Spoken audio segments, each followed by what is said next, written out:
सोचिए, आपके पास ऐसी कौन सी ताकत है जो हर वक्त आपके साथ रहती है, जिसके लिए आपको किसी लैब में जाने की जरूरत नहीं, कोई महंगा कोर्स खरीदने की जरूरत नहीं और न ही किसी दूसरे इंसान की परमिशन चाहिए।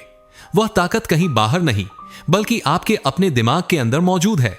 लेकिन सबसे बड़ी हैरानी की बात यह है कि ज्यादातर लोग पूरी जिंदगी इस ताकत के साथ जीते हैं, फिर भी उसे सही तरीके से इस्तेमाल करना नहीं सीख पाते।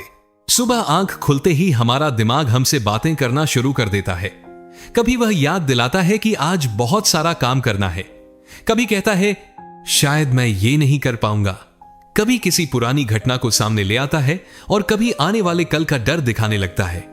धीरे धीरे ये आवाजें इतनी फेमिलियर हो जाती हैं कि हमें लगने लगता है कि यही हमारी रियलिटी है। लेकिन हम अक्सर एक जरूरी बात भूल जाते हैं, हर विचार सच नहीं होता। कुछ विचार सिर्फ हमारे पुराने एक्सपीरियंस की रिकॉर्डिंग होते हैं, कुछ ऐसी बातें जिन्हें हमने इतना ज्यादा दोहराया है कि हमारा दिमाग उन्हें सच मानने लगा है।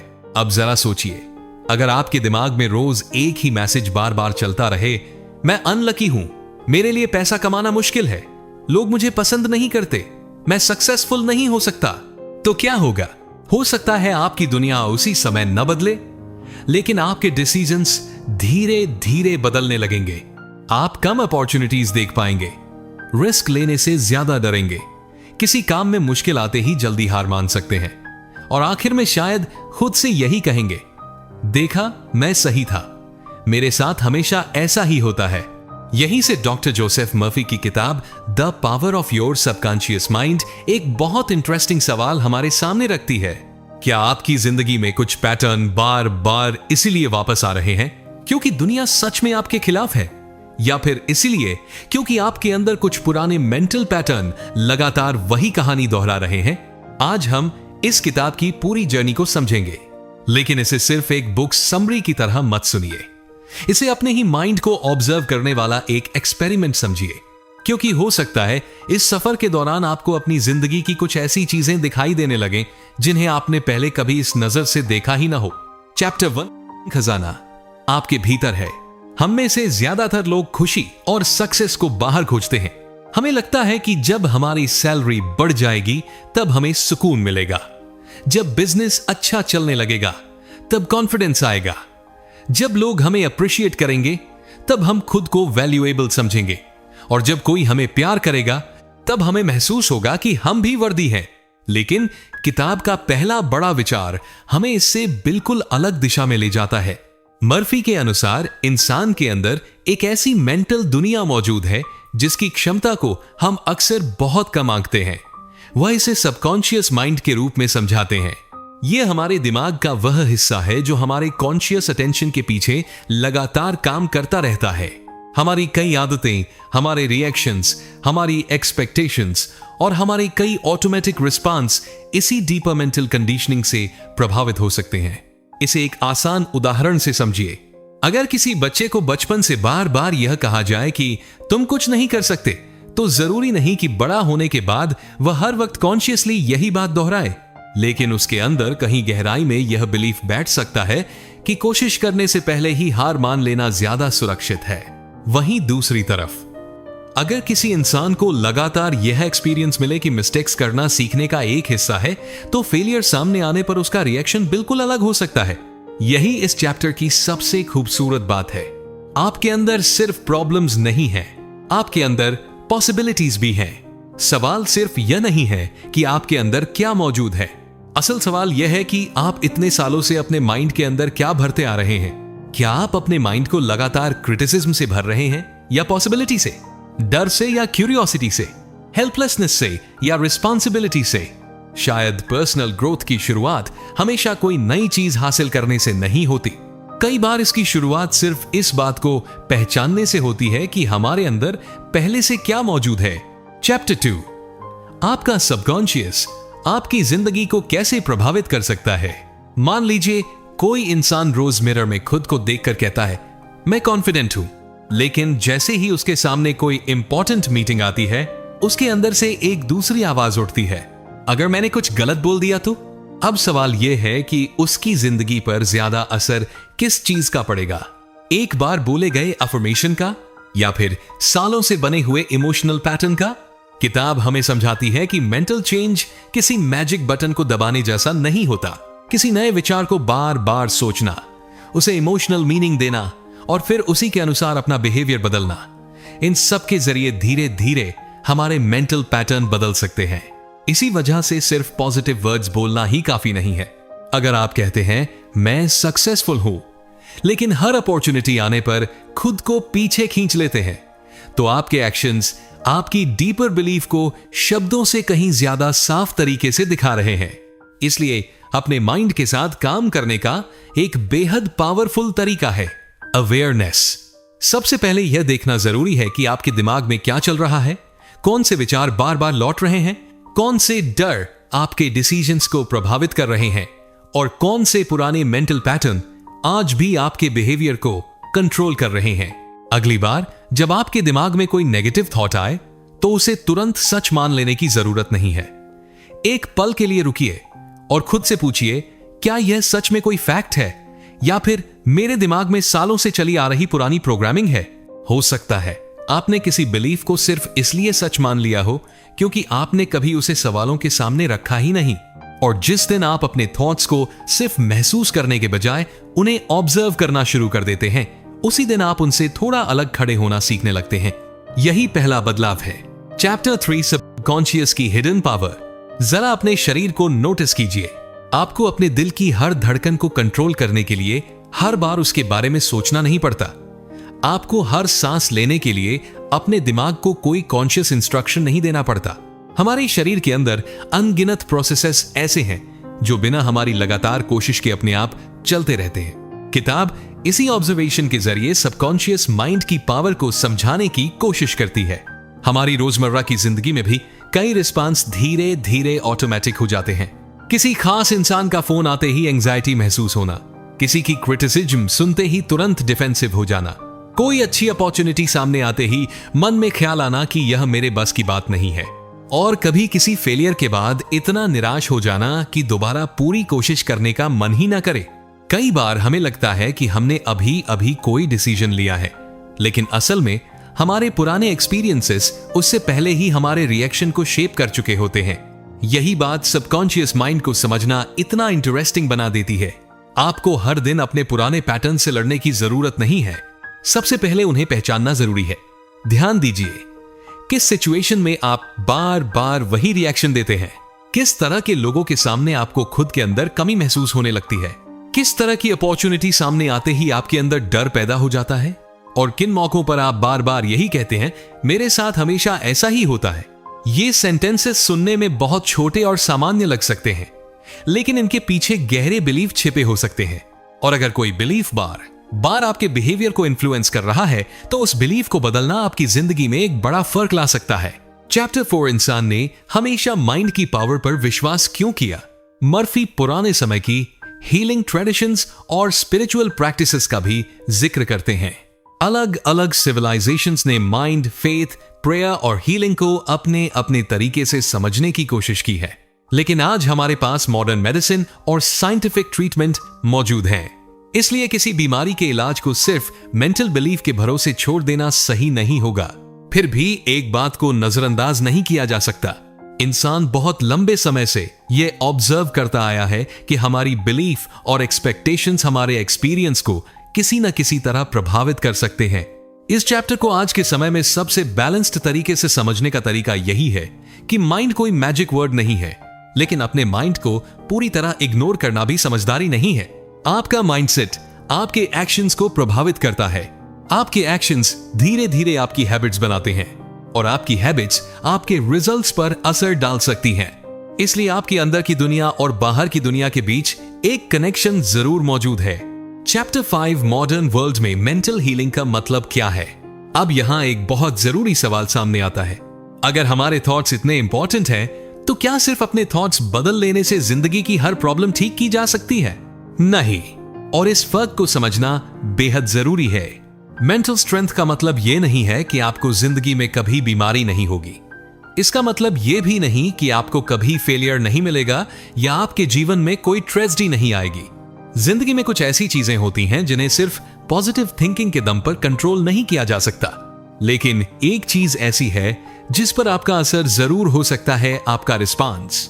एक ही फेलियर दो अलग अलग लोगों को बिल्कुल अलग दिशा में ले जा सकता है। एक इंसान शायद कहे, बस अब सब खत्म हो गया, वहीं दूसरा इंसान उसी दर्द के बीच खुद से पूछ सकता है, यह बहुत पेनफुल है, लेकिन मैं इससे क्या सीख सकता हूं। घटना दोनों के लिए एक ही है, लेकिन उसका मीनिंग अलग है, और यही मीनिंग कई बार हमारे बिहेवियर को बदल देता है। इसलिए मेंटल हीलिंग को सिर्फ बीमारी ठीक करने की कहानी के रूप में देखना शायद पूरी तस्वीर नहीं दिखाता। इसे अपने थॉट्स, इमोशंस और रिस्पांस के साथ एक हेल्थियर रिलेशनशिप बनाने की प्रोसेस के रूप में देखना ज्यादा उपयोगी है, क्योंकि जिंदगी में हर चीज हमारे कंट्रोल में नहीं होती, लेकिन हम किसी घटना को किस तरह देखते हैं, उसके बाद क्या करते हैं और अपने अंदर किस तरह का रिस्पांस तैयार करते हैं, उस दिशा में हम काम जरूर कर सकते हैं। चैप्टर 6, अपने माइंड को ट्रेन करने की टेक्निक्स। अब तक हमने थ्योरी को समझा, अब इसे थोड़ा प्रैक्टिकल बनाते हैं। मान लीजिए आपको किसी स्टेज पर जाकर बोलना है और आप पहले से ही नर्वस हैं।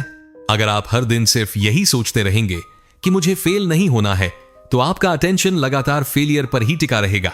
आपका माइंड बार बार उसी चीज की कल्पना करता रहेगा जिससे आप बचना चाहते हैं। लेकिन अगर आप अपने माइंड के सामने एक अलग पिक्चर रखना शुरू करें तो क्या होगा? आप खुद को इमेजिन कर सकते हैं कि आप स्टेज पर जाते हैं। आप अपनी पहली लाइन कॉन्फिडेंस के साथ बोलते हैं। बीच में किसी एक मोमेंट पर आप कुछ शब्द भूल जाते हैं, लेकिन पैनिक नहीं करते। आप एक छोटा सा पॉज लेते हैं, फिर खुद को संभालते हैं और दोबारा कंटिन्यू कर देते हैं। ऑडियंस आपकी बात सुन रही है और आपका अटेंशन अपने मैसेज पर बना हुआ है। यही विजुअलाइजेशन है। इसका पर्पस यह नहीं है कि आप अपने फ्यूचर को किसी मैजिक की तरह कंट्रोल कर ले।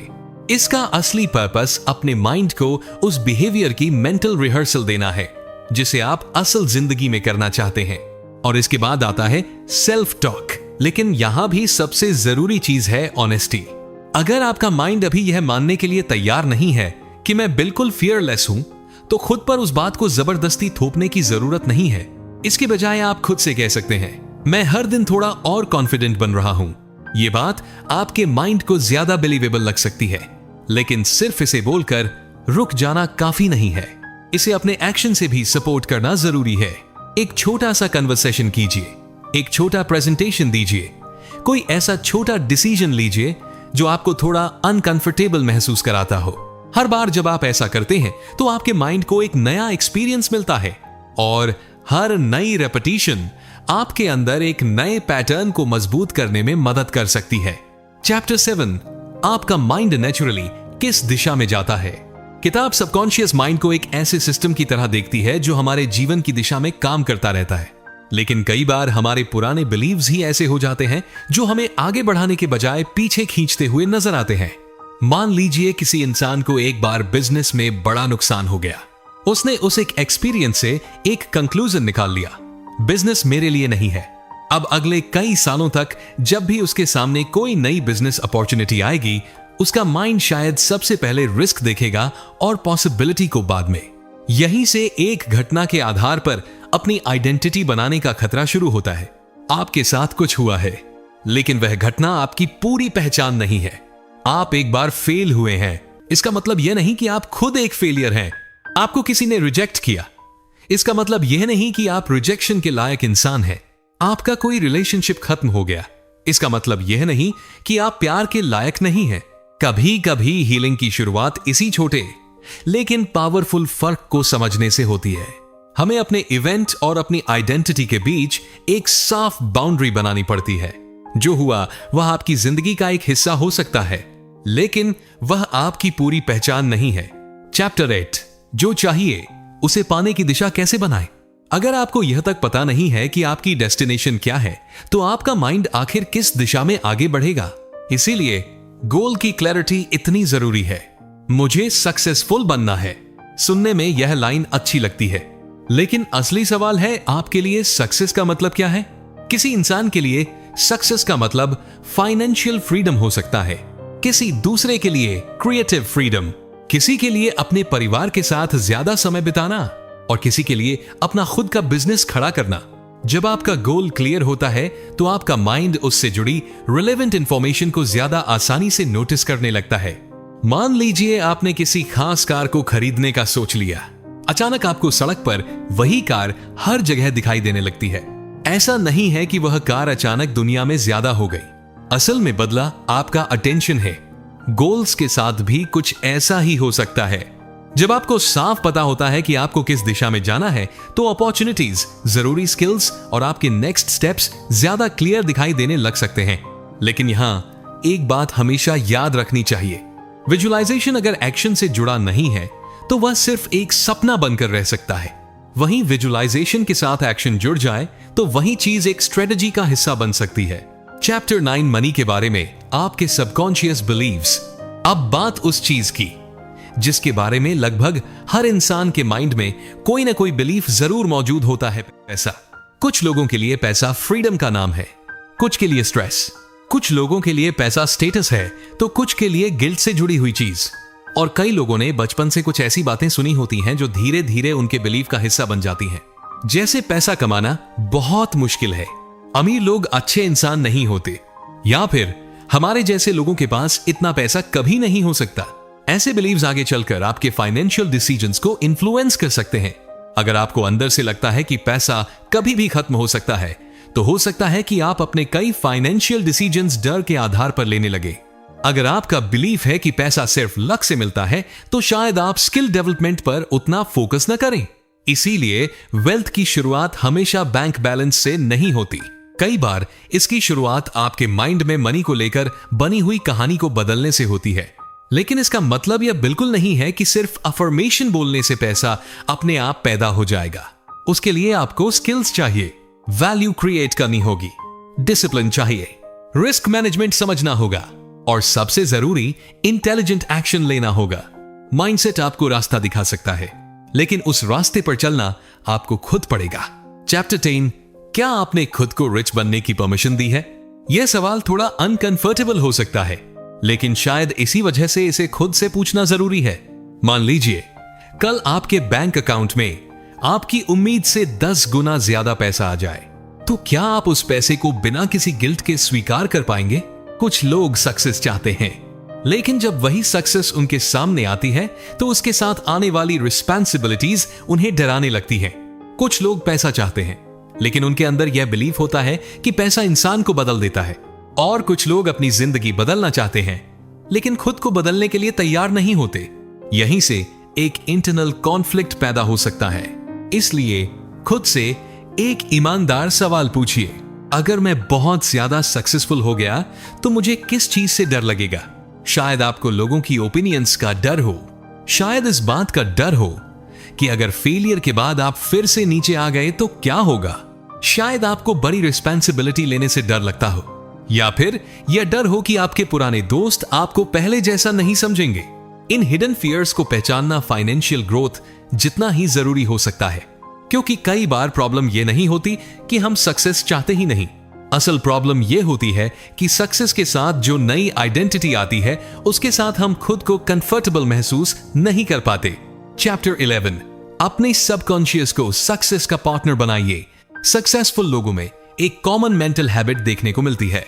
वे किसी प्रॉब्लम को देखकर सिर्फ यह सोचकर नहीं रुकते कि मेरे सामने प्रॉब्लम आ गई है। वे खुद से एक अलग सवाल पूछते हैं, अब मेरा नेक्स्ट मूव क्या है? सिर्फ यह छोटी सी लैंग्वेज आपके सोचने के तरीके को बदल सकती है। क्योंकि जब कोई इंसान कहता है मैं यह नहीं कर सकता, तो अक्सर उसी जगह कन्वर्सेशन खत्म हो जाती है। लेकिन अगर वही इंसान खुद से यह पूछना शुरू कर दे, मैं इसे बेहतर करने के लिए क्या सीख सकता हूं, तो अचानक नई पॉसिबिलिटीज दिखाई देने लगती हैं। यही ग्रोथ माइंडसेट की असली प्रैक्टिकल पावर है। आपको हर सिचुएशन में जबरदस्ती पॉजिटिव रहने की जरूरत नहीं है। आपको सिर्फ इतना सीखना है कि उस सिचुएशन में कुछ यूजफुल कैसे किया जाए। आप फेल हो सकते हैं, फिर भी खुद से एक सही क्वेश्चन पूछ सकते हैं। आप डर सकते हैं, फिर भी एक छोटा एक्शन ले सकते हैं। आप कंफ्यूज्ड हो सकते हैं, फिर भी अगला छोटा स्टेप चुन सकते हैं। अपने सबकॉन्शियस को सक्सेस का पार्टनर बनाने का मतलब यह नहीं है कि आपकी जिंदगी में कभी प्रॉब्लम नहीं आएगी। इसका मतलब है कि प्रॉब्लम आते ही आपका माइंड कोलैप्स करना बंद कर दे। आपके अंदर एक नया पैटर्न बनना शुरू हो। प्रॉब्लम आई है, मैं इसे देखूंगा, समझने की कोशिश करूंगा और फिर अगला कदम ढूंढूंगा। चैप्टर 12 आपका माइंड तब भी काम करता है जब आप उसे छोड़ देते हैं। क्या आपके साथ कभी ऐसा हुआ है? आप किसी प्रॉब्लम को घंटों तक सॉल्व करने की कोशिश करते हैं, बार बार सोचते हैं, अलग अलग तरीके आजमाते हैं, लेकिन कोई आंसर नहीं मिलता। फिर आप कुछ देर के लिए वहां से उठ जाते हैं, शायद वॉक पर चले जाते हैं, और अचानक आपके माइंड में एक आइडिया आता है, अरे ये ऐसे भी तो हो सकता है। किताब सबकॉन्शियस प्रोसेसिंग की इसी पॉसिबिलिटी की तरफ हमारा ध्यान खींचती है। हमारा कॉन्शियस माइंड एक लिमिटेड अटेंशन के साथ काम करता है, लेकिन क्रिएटिव थिंकिंग सिर्फ उस वक्त नहीं होती जब हम डेस्क पर बैठकर किसी प्रॉब्लम को सॉल्व करने की कोशिश कर रहे होते हैं। इसीलिए कई बार किसी प्रॉब्लम को क्लियरली डिफाइन करना और फिर कुछ समय के लिए उससे थोड़ा डिस्टेंस बना लेना यूजफुल हो सकता है। ऐसा राइटर्स के साथ होता है, एंटरप्रेन्योर्स के साथ होता है, साइंटिस्ट्स के साथ होता है, क्रिएटर्स के साथ भी ऐसा हो सकता है, और शायद आपने खुद भी इसे कभी महसूस किया हो।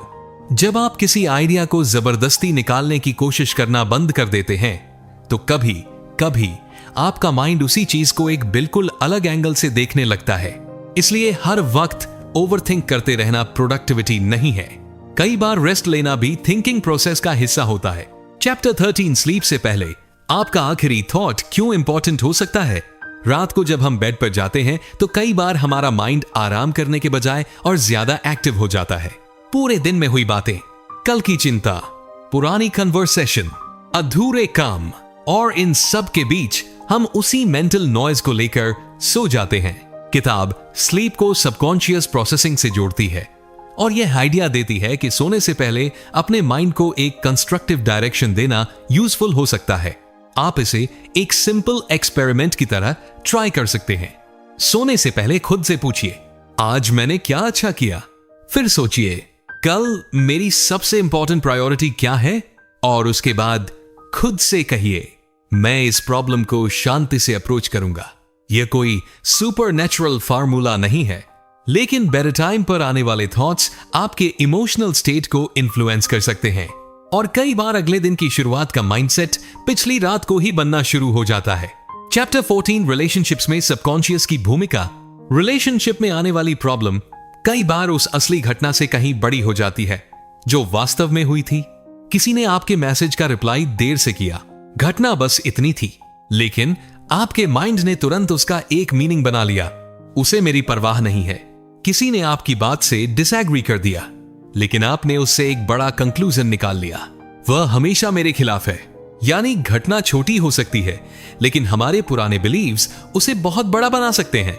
इसीलिए अगली बार जब किसी रिलेशनशिप में कॉन्फ्लिक्ट हो तो तुरंत यह तय करने की कोशिश मत कीजिए कि कौन सही है और कौन गलत। उससे पहले खुद से एक सवाल पूछिए, मैं इस सिचुएशन को किस कहानी के जरिए देख रहा हूं? क्या मैं सिर्फ आज की घटना पर रिएक्ट कर रहा हूं, या फिर पिछले कई सालों की सारी डिसअपॉइंटमेंट्स भी इस एक मोमेंट में साथ लेकर आ गया हूं?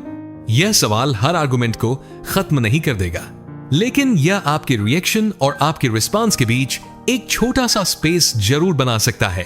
और कई रिलेशनशिप्स में बदलाव की शुरुआत इसी छोटे से स्पेस से हो सकती है। चैप्टर 15 अपनी हैप्पीनेस को फ्यूचर पर मत टालिए। कितने लोग अपनी हैप्पीनेस को किसी फ्यूचर डेट के साथ जोड़कर जी रहे हैं? जब मेरा बिजनेस बड़ा हो जाएगा तब मैं खुश रहूंगा, जब मेरा चैनल ग्रो करेगा तब सब ठीक लगेगा, जब मेरे पास ज्यादा मनी होगी तब मैं रिलैक्स करूंगा, जब मैं अपने ड्रीम हाउस में रहूंगा तब जिंदगी एंजॉय करूंगा। लेकिन फिर गोल पूरा होता है, कुछ दिनों तक एक्साइटमेंट रहती है, और उसके बाद माइंड एक नया टारगेट ढूंढ लेता है। ऐसा क्यों होता है? क्योंकि अचीवमेंट और हैप्पीनेस एक ही चीज नहीं है। अचीवमेंट आपको एक्साइटमेंट दे सकती है, लेकिन इनर पीस एक अलग तरह की स्किल है। इसका मतलब यह बिल्कुल नहीं है कि आपको अपने बड़े गोल्स छोड़ देने चाहिए, बिल्कुल नहीं। आप बड़े सपने देखिए, बड़े गोल्स बनाइए, उनके लिए मेहनत कीजिए, लेकिन आज के दिन को सिर्फ इस उम्मीद में मत गंवाइए कि भविष्य में सब कुछ बेहतर होगा। आज की छोटी चीजों को भी नोटिस कीजिए। किसी के साथ हुई एक अच्छी कन्वर्सेशन, दिन की एक छोटी विक्ट्री, अपने शरीर को हेल्दी रखने की आपकी कोशिश, या फिर किसी इंसान का आपके साथ अच्छे से पेश आना। इन छोटी चीजों को महसूस करना सीखिए, क्योंकि आपका अटेंशन जिस दिशा में जाता है, आपकी एक्सपीरियंस रियलिटी भी अक्सर उसी दिशा में ज्यादा दिखाई देने लगती है। चैप्टर 16 लोगों को बदलने से पहले अपना रिस्पांस बदलिए। एक रिलेशनशिप में दो लोग होते हैं और कई बार दोनों ही अपने अपने माइंड में यही मान रहे होते हैं कि प्रॉब्लम दूसरा इंसान है। एक सोचता है वह मुझे समझता ही नहीं, दूसरा सोचता है वह मेरी बात सुनती ही नहीं, कोई कहता है वह मुझे रिस्पेक्ट नहीं करता। और इसी तरह दोनों अपनी अपनी कहानी में खुद को सही और सामने वाले को प्रॉब्लम मानने लगते हैं। लेकिन अब एक अलग सिचुएशन इमेजिन कीजिए। मान लीजिए कोई इंसान अपना रिस्पांस बदलना शुरू कर देता है। जहां पहले वह तुरंत गुस्से में रिएक्ट करता था, अब वह कुछ सेकंड के लिए पॉज करता है। जहां पहले वह सामने वाले पर अटैक करता था, अब वह सवाल पूछता है। जहां पहले वह तुरंत डिफेंसिव हो जाता था, अब वह शांति से अपनी बात रखने की कोशिश करता है। क्या सिर्फ उसके रिस्पांस बदलने से सामने वाला इंसान भी तुरंत बदल जाएगा? जरूरी नहीं, लेकिन दोनों के बीच होने वाली इंटरेक्शन का पूरा पैटर्न जरूर बदल सकता है। और यही कंट्रोल का रियलिस्टिक वर्जन है। आप हर इंसान को अपने हिसाब से कंट्रोल नहीं कर सकते, लेकिन अपनी तरफ से आने वाले रिस्पांस को ट्रेन जरूर कर सकते हैं। कई बार हार्मोनी का मतलब यह नहीं होता कि दोनों लोग हर बात पर एग्री करें। हार्मोनी का असली मतलब यह भी हो सकता है कि डिसएग्रीमेंट होने के बावजूद दोनों तरफ डिग्निटी बनी रहे। चैप्टर 17 फॉरगिवनेस का असली अर्थ। मान लीजिए किसी इंसान ने आपको हर्ट किया, आपने उसे माफ नहीं किया। बाहर से शायद आप अपनी जिंदगी में आगे बढ़ गए, लेकिन अंदर कहीं वही पुरानी कन्वर्सेशन बार बार चलती रही। उसने मेरे साथ ऐसा क्यों किया? काश उस दिन मैंने उसे यह बात कह दी होती। मैं उसे कभी माफ नहीं करूंगा। यही समस्या है। घटना भले ही पास्ट में हो चुकी हो, लेकिन आपका माइंड उसे बार बार प्रेजेंट में रिप्ले करता रहता है। फॉरगिवनेस का मतलब यह नहीं है कि जो कुछ हुआ वह सही था, और इसका यह मतलब भी नहीं है कि आपको उस इंसान को दोबारा अपनी जिंदगी में जगह देनी ही होगी। कभी कभी फॉरगिवनेस का मतलब सिर्फ इतना होता है, मैं अपने फ्यूचर की कमान इस पास्ट के हाथों में नहीं दूंगा। आप अपनी बाउंड्री रख सकते हैं, आप डिस्टेंस बना सकते हैं, आप उस इंसान पर दोबारा ट्रस्ट न करने का फैसला भी कर सकते हैं। यह आपका अधिकार है, लेकिन अपनी पूरी मेंटल एनर्जी हमेशा उसी इंसान और उसी घटना के नाम कर देना जरूरी नहीं है। कभी कभी जिंदगी में कुछ डोर्स बंद करने पड़ते हैं ताकि नए डोर्स के लिए जगह बन सके। चैप्टर 18 मेंटल ब्लॉक्स वास्तव में बनते कैसे हैं। मान लीजिए आपने किसी काम को 10 बार करने की कोशिश की और हर बार फेल हो गए। अब 11वीं बार वही काम करने की एक नई अपॉर्चुनिटी आपके सामने आती है, लेकिन आप तुरंत कहते हैं नहीं, मैं यह नहीं कर सकता। अब सवाल यह है कि यह डिसीजन आज की रियलिटी देखकर लिया गया है? शायद नहीं, हो सकता है यह आपके पिछले 10 एक्सपीरियंसेस की मेमोरी से आया हो। यही एक मेंटल ब्लॉक है। हम कई बार अपने पास्ट को अपने फ्यूचर का प्रेडिक्शन बना देते हैं, लेकिन एक बात याद रखिए, पास्ट डाटा है, डेस्टिनी नहीं। अगर आपने पहले पब्लिक स्पीकिंग में खराब परफॉर्म किया था, तो इसका मतलब यह नहीं कि आप हमेशा एक खराब स्पीकर ही रहेंगे। अगर आपका पहला बिजनेस फेल हो गया, तो इसका मतलब यह नहीं कि आप एक सक्सेसफुल एंटरप्रेन्योर नहीं बन सकते। और अगर आपका पहला रिलेशनशिप टूट गया, तो इसका मतलब यह भी नहीं कि प्यार आपके लिए बना ही नहीं है। एक नई आइडेंटिटी सिर्फ नए विचार सोचने से तैयार नहीं होती। नई आइडेंटिटी नए एक्सपीरियंसेस से बनती है। इसीलिए छोटे चैलेंजेस चुनिए, छोटी छोटी जीत हासिल कीजिए और अपने माइंड को नया एविडेंस दीजिए कि आपकी पुरानी स्टोरी ही आपकी पूरी कहानी नहीं है। धीरे धीरे आपका माइंड यह समझना शुरू कर सकता है कि जो पहले हुआ था वह जरूरी नहीं कि हमेशा दोबारा हो। चैप्टर 19 फियर को खत्म करना नहीं, उसे समझना सीखिए। डर से कोई इंसान अनजान नहीं है। हर किसी ने कभी न कभी फियर महसूस किया है, लेकिन हर फियर आपका दुश्मन नहीं होता। अगर सड़क पर अचानक कोई खतरा दिखाई दे, तो आपका फियर आपको अलर्ट करता है। समस्या तब शुरू होती है जब आपका माइंड सिर्फ इमेजिन किए गए डेंजर को भी उसी तरह ट्रीट करने लगता है जैसे वह कोई रियल डेंजर हो। अगर मैं फेल हो गया तो? अगर लोगों ने मुझे रिजेक्ट कर दिया तो? अगर सबने मेरा मजाक बना दिया तो? ऐसे सवाल धीरे धीरे हमारे अंदर इतने बड़े हो सकते हैं कि हम कोशिश करना ही छोड़ दें। फियर कहता है पहले गारंटी लो, उसके बाद एक्शन लेना। लेकिन लाइफ आपको कभी पूरी गारंटी नहीं देती। इसलिए करेज का मतलब यह नहीं है कि आपके अंदर से डर पूरी तरह खत्म हो जाए। करेज का मतलब है डर मौजूद है, फिर भी मैं अगला कदम उठाऊंगा। अगर आपको पब्लिक स्पीकिंग से डर लगता है, तो शुरुआत सीधे 1000 लोगों के सामने जाने से करने की जरूरत नहीं है। पहले कैमरे के सामने बोलिए, फिर किसी एक दोस्त के सामने बोलिए, उसके बाद छोटी ऑडियंस के सामने कोशिश कीजिए और फिर धीरे धीरे बड़े रूम और बड़ी ऑडियंस की तरफ बढ़िए। हर सक्सेसफुल रिपीटेशन आपके नर्वस सिस्टम को एक नया एक्सपीरियंस देती है। आपका माइंड धीरे धीरे यह सीख सकता है, मैंने यह किया और मैं इससे बाहर आ गया। और इसी तरह समय के साथ फियर की पुरानी कहानी बदलना शुरू हो सकती है। चैप्टर 20 यंग रहना उम्र का नहीं, माइंड का सवाल है। किताब का आखिरी विचार हमें एक बहुत खूबसूरत समझ तक लेकर जाता है। उम्र का बढ़ना नेचुरल है, लेकिन मेंटली ओल्ड होना जरूरी नहीं है। कुछ लोग सिर्फ 30 साल की उम्र में ही अपने आप से कहना शुरू कर देते हैं, अब मेरे लिए नया क्या बचा है। धीरे धीरे यह सोच उनकी क्यूरियोसिटी को कम कर सकती है और उन्हें नई चीजें एक्सपीरियंस करने से रोक सकती है। और कुछ लोग ऐसे भी होते हैं जो 70 साल की उम्र में भी नई चीजें सीखने के लिए उतने ही एक्साइटेड रहते हैं। नई किताब पढ़ना, नई स्किल सीखना, किसी नई जगह को एक्सप्लोर करना, नई तरह की कन्वर्सेशन करना और सबसे जरूरी अपनी क्यूरियोसिटी को जिंदा रखना। युवा मन का मतलब यह नहीं है कि इंसान अपनी उम्र को भूल जाए। युवा मन का असली मतलब है कि वह पॉसिबिलिटीज को देखना बंद न करे, क्योंकि जिस दिन इंसान सीखना बंद कर देता है उसी दिन उसकी दुनिया धीरे धीरे छोटी होने लगती है। इसलिए अपने अंदर की क्यूरियोसिटी को हमेशा जिंदा रखिए, सवाल पूछते रहिए, नई चीजें सीखते रहिए और अपनी पुरानी ओपिनियंस को भी कभी कभी चैलेंज करने की हिम्मत रखिए, क्योंकि शायद हमारी जिंदगी कितनी लंबी होगी इस पर हमारा पूरा कंट्रोल नहीं है, लेकिन अपनी जिंदगी को कितना डीप, कितना मीनिंगफुल और कितना अलाइव बनाना है उसमें हमारी भूमिका जरूर हो सकती है। The final lesson. अब एक बार पूरी किताब की जर्नी को पीछे मुड़कर देखिए। इस किताब की सबसे पावरफुल बात शायद ये नहीं है कि आपका सबकॉन्शियस माइंड आपके लिए मिरेकल्स कर सकता है। इसका सबसे प्रैक्टिकल लेसन इससे कहीं ज्यादा सिंपल है। आप जिस तरह सोचते हैं, आपके विचार आपके बिहेवियर को प्रभावित करते हैं। आपका बिहेवियर धीरे धीरे आपकी हैबिट्स बनाता है।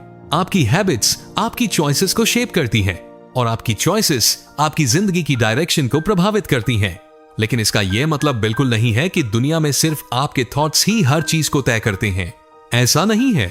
आपके बाहर भी एक पूरी दुनिया है। आपके सर्कमस्टेंसेस हैं, दूसरे लोग हैं, लक है, प्रॉब्लम्स हैं और ऐसे अनएक्सपेक्टेड इवेंट्स भी हैं जिन्हें आप पहले से कंट्रोल नहीं कर सकते। लेकिन इन सब के बीच एक ऐसी जगह जरूर है जहां आपका इन्फ्लुएंस सबसे ज्यादा हो सकता है और वह है आपका रिस्पांस। आप हर सिचुएशन को कंट्रोल नहीं कर सकते, लेकिन आप यह सीख सकते हैं कि वह सिचुएशन आपके अंदर कौन सी कहानी पैदा करेगी। मान लीजिए आपको फेलियर मिला, अब आप खुद से कह सकते हैं मैं खत्म हो गया, या फिर एक अलग सवाल पूछ सकते हैं अब मैं इससे क्या सीख सकता हूं। आपको रिजेक्शन मिला, आप यह सोच सकते हैं मैं वर्दी नहीं हूं, या फिर खुद को समझा सकते हैं शायद ये इंसान मेरे लिए सही नहीं था, मैं आगे बढ़ सकता हूं।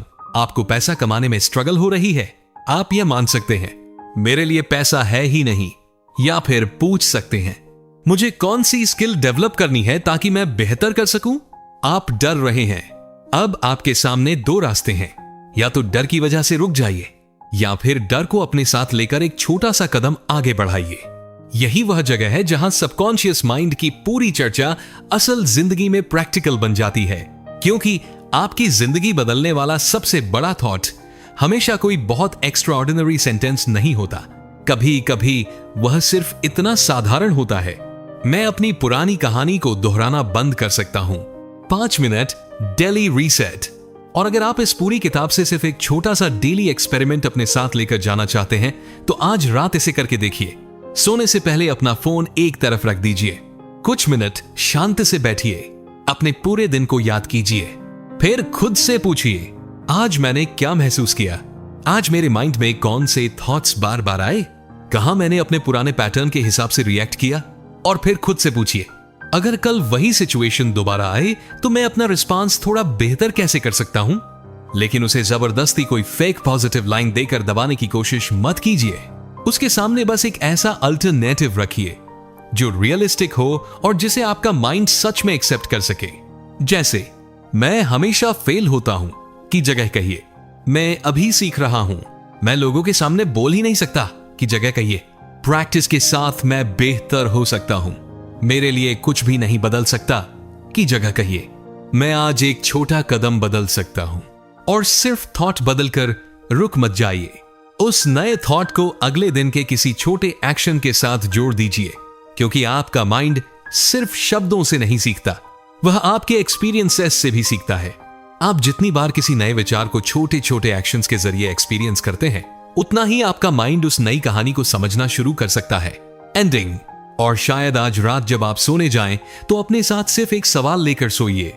अगर आपका सबकॉन्शियस माइंड आपकी हर रिपीट होने वाली सोच को ध्यान से सुन रहा है, तो पिछले 5 सालों से आप उसे क्या बताते आ रहे हैं?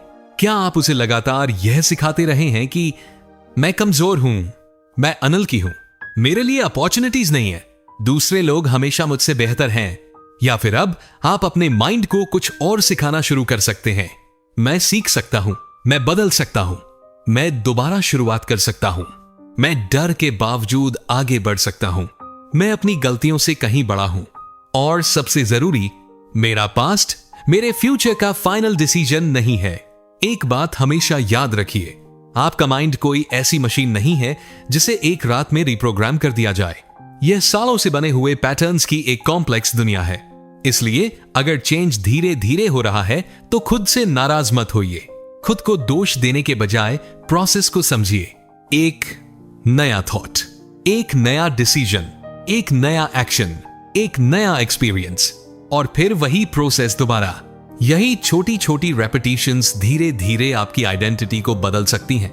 हो सकता है आपकी जिंदगी एक ही रात में पूरी तरह न बदले, लेकिन अगर आपकी सोच बदलती है तो आपकी सोच के साथ आपके डिसीजंस भी बदलने लगेंगे। डिसीजंस बदलेंगे तो एक्शंस बदलेंगे, और जब आपके एक्शंस बदलेंगे तो आपकी जिंदगी की डायरेक्शन भी बदलने लगेगी।